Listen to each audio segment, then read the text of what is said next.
Welcome to Coffee Break with Rachel V. Hill, presented by Superbook Sports. Taking a daily look at the biggest stories in Denver sports and interacting live with you, the Coffee Break fam. So sit back, relax, grab a cup of joe, and enjoy your coffee break. Here's your host, Rachel V. Hill. It's a Broncos Tuesday, Victory Tuesday, everybody. We are so hyped after the Broncos defeat the Buffalo Bills. I am ecstatic about this. I know Broncos country was. And yet, somehow, I walked away last night thinking, did the Broncos actually win this game? Because it was a sloppy, dirty, messy game, and yet they walk away. Plus, we have to get into our Tuesday trivia question, which you can see up on the screen. What was the last NFL game with a halftime score of 15-8?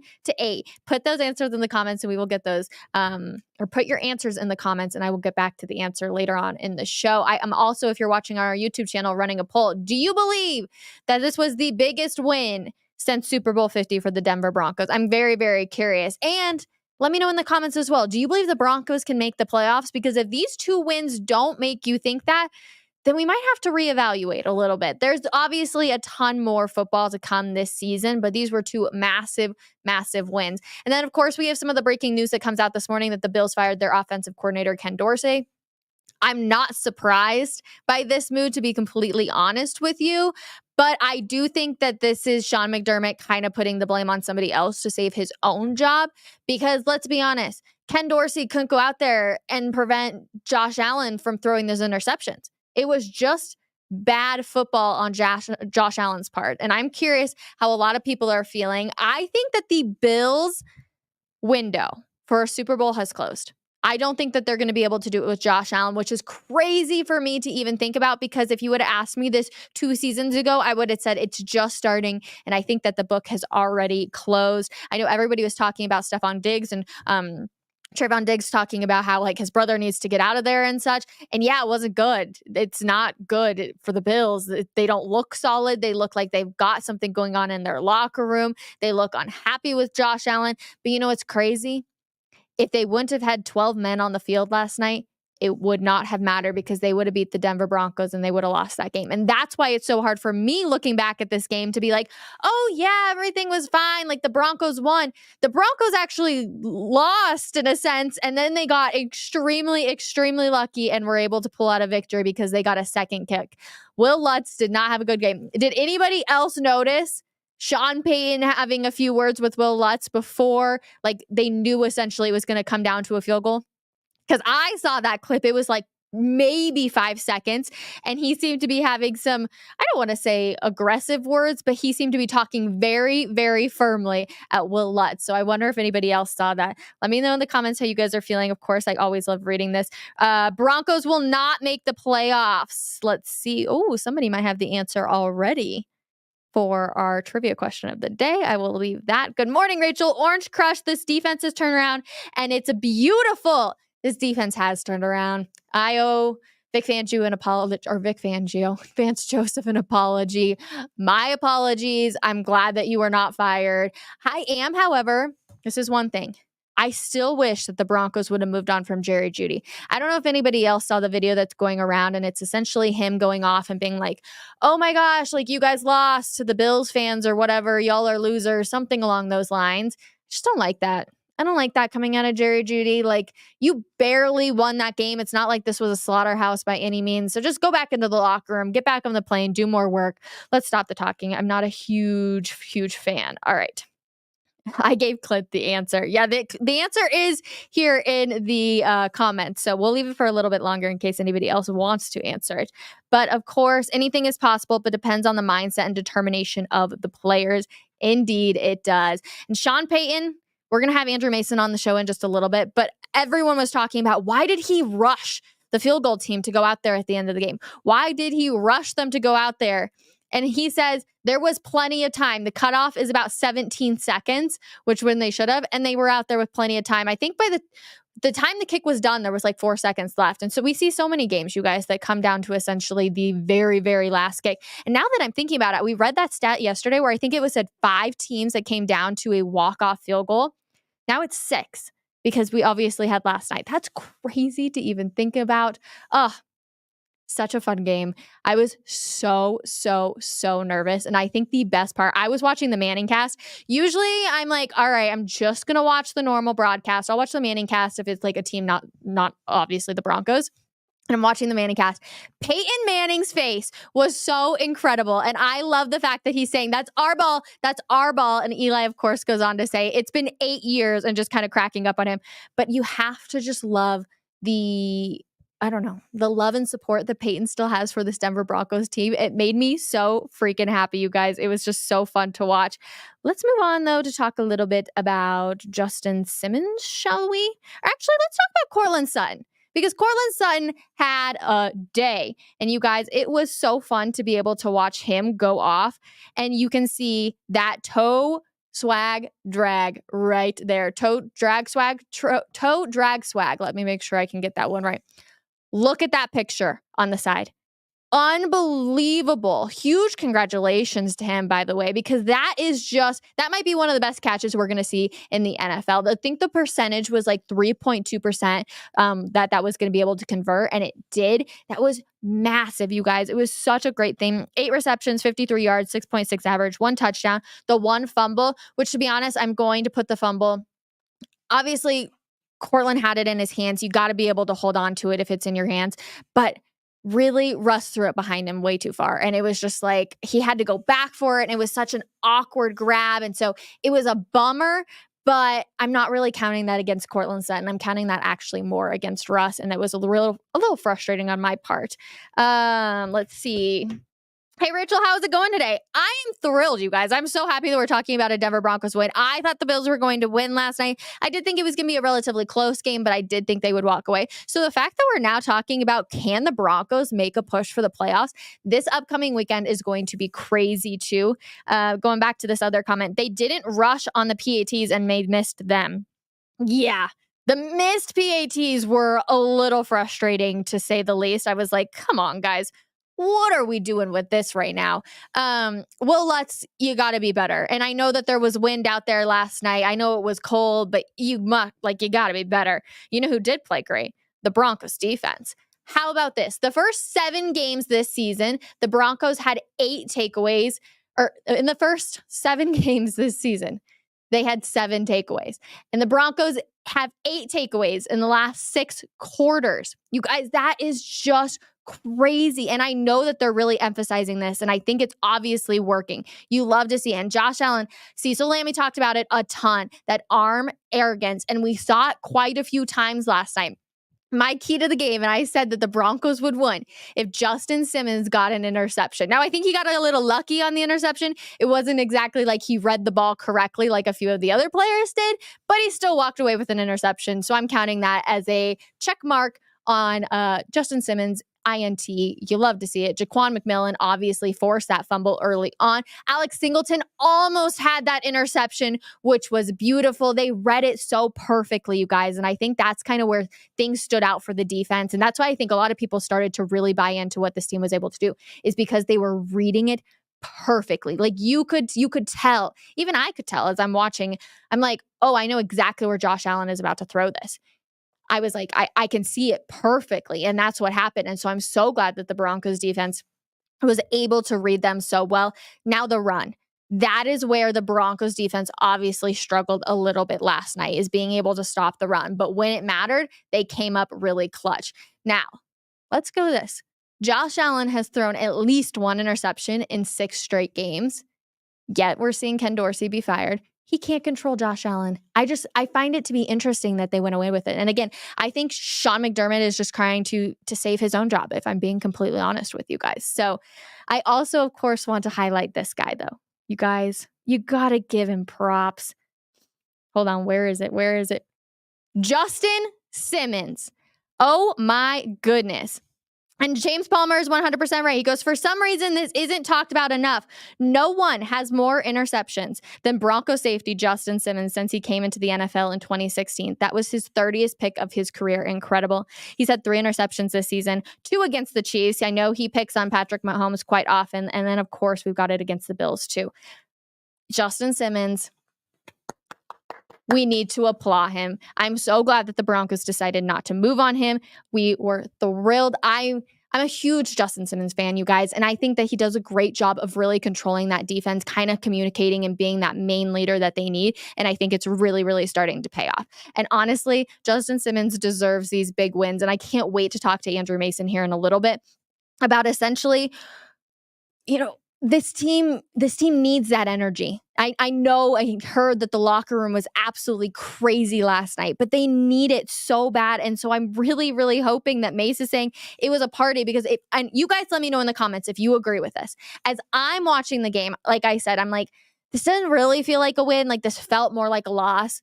And Mace goes and says, no, this felt like a win. Like if you're there in person, it 100% feels like a win. And I really hope that's the case. And I hope that mentality coming back for the team. They stayed in Buffalo last night. They're headed back. Sean Payton did talk to me earlier this morning. So again, I'm excited to kind of hear what we have to say. But I hope they're riding this high because the game on Sunday is going to be a big game. Now, Richie Carney and I sat in these seats yesterday and we were like, it's going to come down to if they lose tonight, if they lose last night against the Bills, the season's kind of done. It's over. It would be a miracle if they can even go on and advance to the playoffs. Now we're talking, all right, maybe it's a little bit more possible that they can do it. But the game on Sunday is going to be huge. And each game moving forward, they essentially have to win. It's going to be the biggest game of the season if they continue to win. And so I'm going to be very interested to see what that looks like, how the team is going to respond.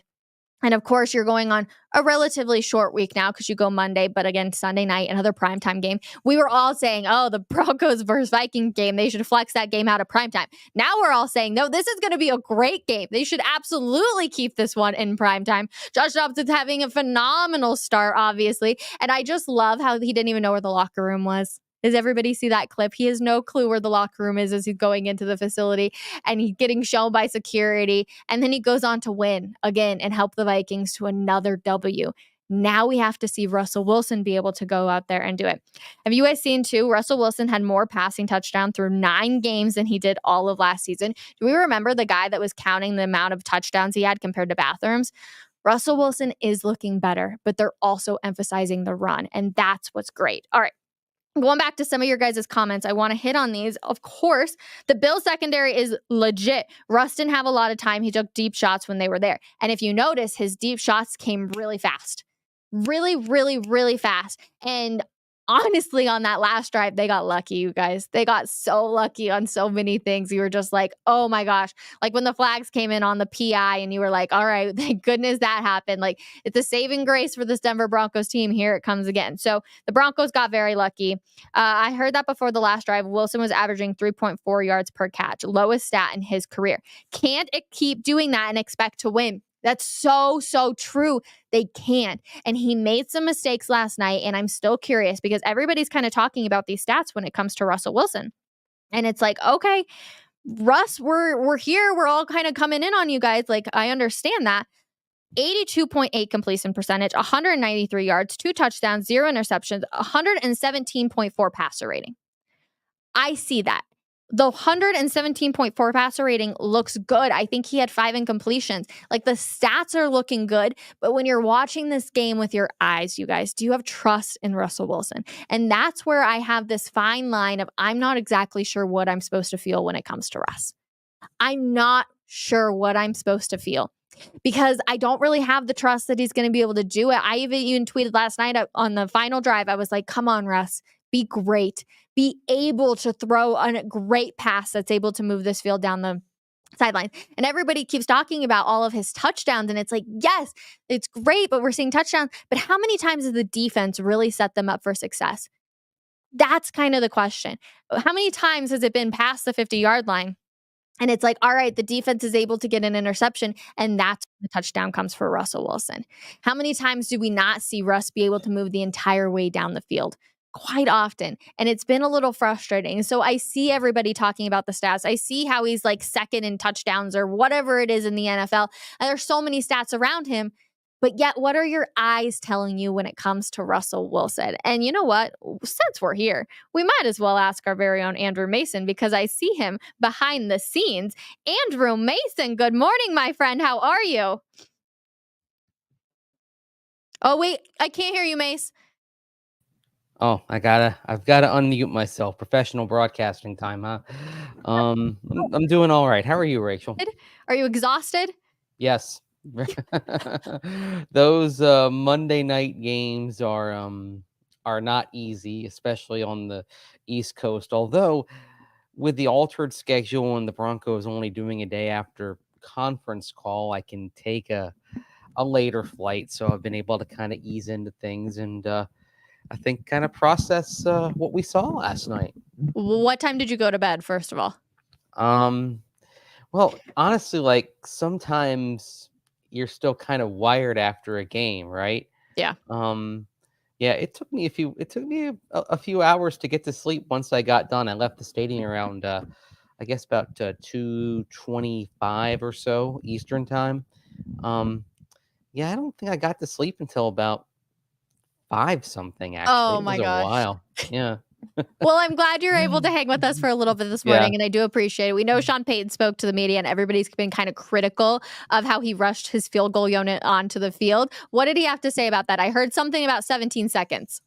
Yeah, he said 17 seconds is kind of the demarcation point to having enough time to get everyone out there, get everyone set, and then get the snap off. I will say this.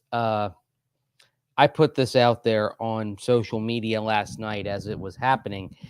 Given the misadventures that you had earlier in the game with the bobbled snap on the PAT by Riley Dixon, I thought what they should have done was actually attempt to kick on third down Mm. rather than fourth down, because if you have a bad snap on third down or something goes askew, the holder can just take the ball, roll out, throw it away, and you get another shot. Of course, um, if they had done that, it's entirely possible that Buffalo wouldn't have been in the situation where they were rushed Mm. and had 12 players on the field as well. So, I mean, so much from my viewpoint, right?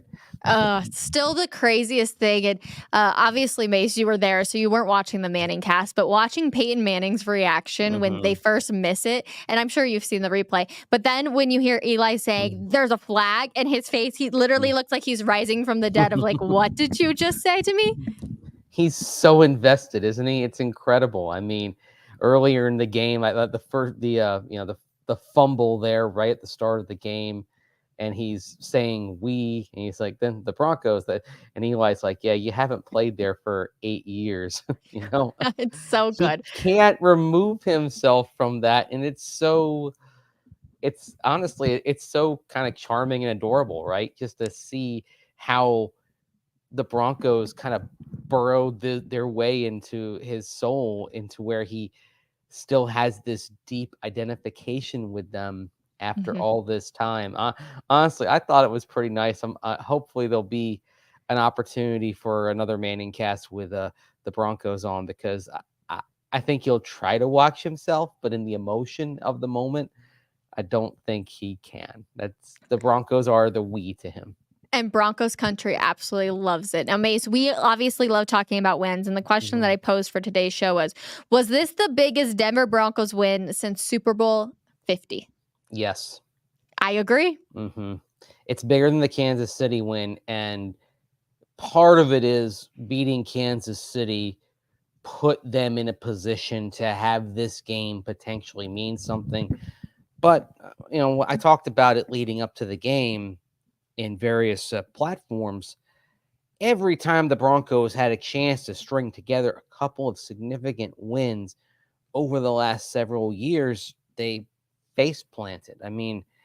You go back to 2021, and they're sitting there at 5-4, and they're coming home to face Philadelphia. Philadelphia is starting to emerge at that point. They end up being a playoff team that year, but they were starting to figure things out. You just beaten Dallas, which probably remains the best team-wide performance in a game, I think, since Super Bowl 50 for the Broncos. So you Oh, beat Dallas, and then you come home, an opportunity to string something together, and then face faceplant. plant. Yeah.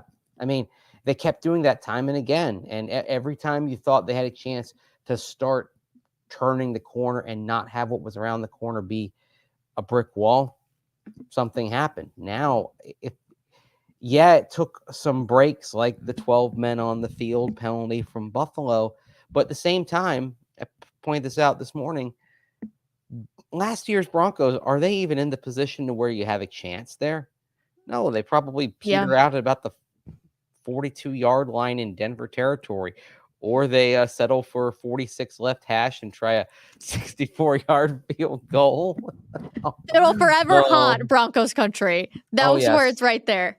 46 left hash. I mean, I'm not sure what we would call the chapter on the Nathaniel Hackett year as Broncos head coach. If we're calling it something pithy, it would be 46 left hash. Or I actually had something that got traction and went viral yesterday, pointing out that Hackett had last 17 games as play caller, including 8 with the Broncos, 14 games with 1 or fewer touchdowns.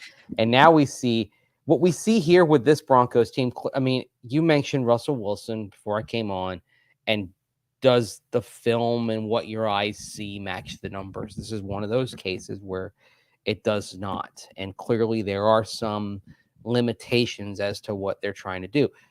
But the difference between a Sean Payton and Nathaniel Hackett is an overall resourcefulness to say, how are we going to find another path to success? Yeah. It comes, for example, with running the football 78 times in 2 games, which the Broncos have not done to that effect in a 2-game span since December of 2017. And only 8 teams around the league have done for any 2-game span this season. It's pretty rare to see running to that degree in a 2-game stretch. So you see that. Special teams, which certainly had, it was an adventure last night, but you had 3 nice returns by Marvin Mims, 2 on punts, 1 on a kickoff. That's an area that, even though you had the PAT hit the upright and you had the mishandled snap by Riley Dixon, that is an area that has gotten better. And really, those returns by Mims help the Broncos keep that momentum in terms of field position. That was something Sean Payton didn't mention. Between the takeaways and the returns, the Broncos, and then stopping them on 4th down, of course, at midfield once, the Broncos were playing a huge chunk of that game in Buffalo territory, largely because of their starting field position, which meant that their mistakes weren't as damaging because they generally were further down the field. Buffalo playing more towards its own end for stretches of the game, their mistakes were magnified coming closer to their goal line, leading to the Broncos getting that advantageous field position.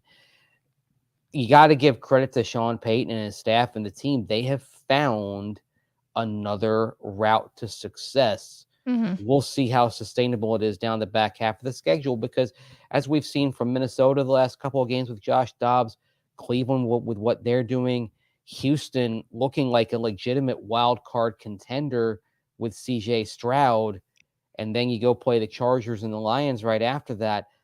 This is a 5-game stretch here that is going to provide as maybe more tests than the ones the Broncos have gotten in the last couple of games.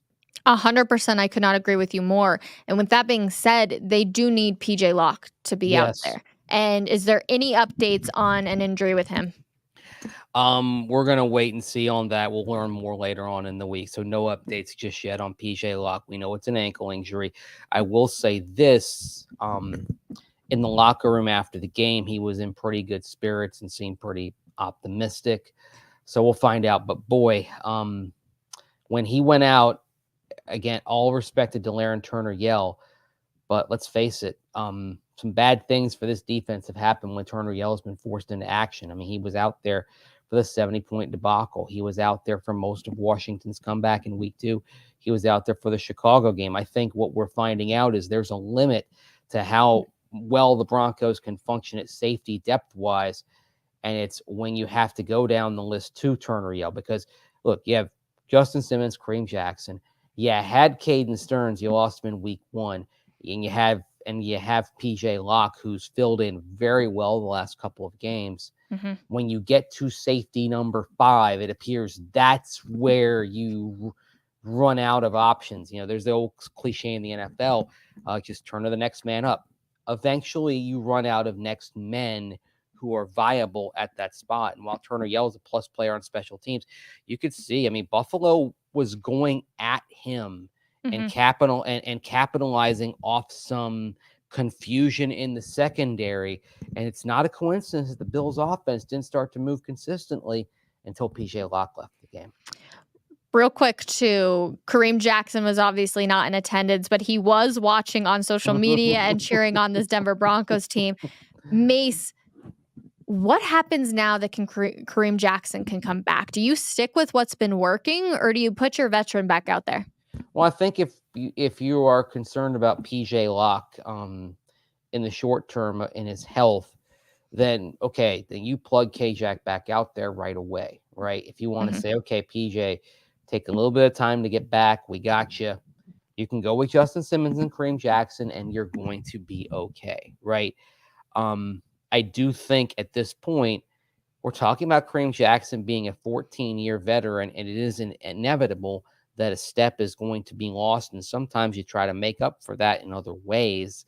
I think PJ Locke is a bit more complete player right now. I expect that if he's healthy, we will see more of him going forward because it was working. That being said, the defensive turnaround did start happening when you had Justin Simmons and Kareem Jackson playing the safeties, because you can really go back to the Kansas City Thursday night game, I think, for when the defense really started to kind of emerge and start figuring things out, and they carried forward against Green Bay, and they carried it forward, obviously, in the rematch with Kansas City, and then Monday night against Buffalo.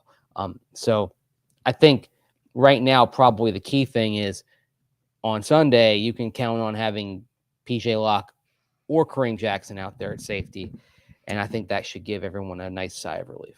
All right, real quick, last one for you, Mace. Please tell me, what was the locker room like? I know you said you could hear them celebrate. Oh, club dub, like that, and it was rollicking. I think my favorite moment, even like before the music started thumping. Actually, the music was thumping, but Justin Simmons was a little late coming back because I guess he was doing like a post-game thing on television. And he's running up the tunnel, and he's like, "Don't start the party without me." Oh, I love that. That was so cool. This was a different vibe. Players are happy when they win, obviously, but there was a cathartic sense, more so even than the Kansas City game. I think with Kansas City, you get it home, you win it convincingly, but when you have that, and then you've come to the edge, right? You think you've lost the game for a brief moment, and then whoop, flag, 12 men, and then you escape. I think now they're starting to believe. They are starting to believe. Now they're on a cliff's edge, and it's easy to stumble. And one thing about this style of football is it's probably going to keep a lot of games close. True. And as I asked Alex Singleton about when he had his conference call about an hour ago, I said, and he acknowledged this. You can't rely on 9 takeaways in 2 games. That's something that's rare. The Broncos are only the 4th team in the last 4 years that had that many takeaways in a 2-game span. It just doesn't happen like that very often. So knowing that, they understand they're going to have to find, another path from time to time when those takeaways aren't there. You can't rely on those. But the fact that you can rely on your defense to make some plays and be resolute, that is something on which you can lean going forward. And we'll see. It's nice to be talking about the potential of some relevant games here as we get into the cold weather months. It's fun. I cannot wait for Sunday night. I think it's going to be so much fun. You're going to wait all day for Sunday night, huh? I'm waiting all week for Sunday night, baby. Let's go. Andrew Mason, always a pleasure. Thank you so much. Safe travels back to Colorado. Thanks, Rachel. See you back in Denver. All right. Real quick, everybody. I do want to do quickly this.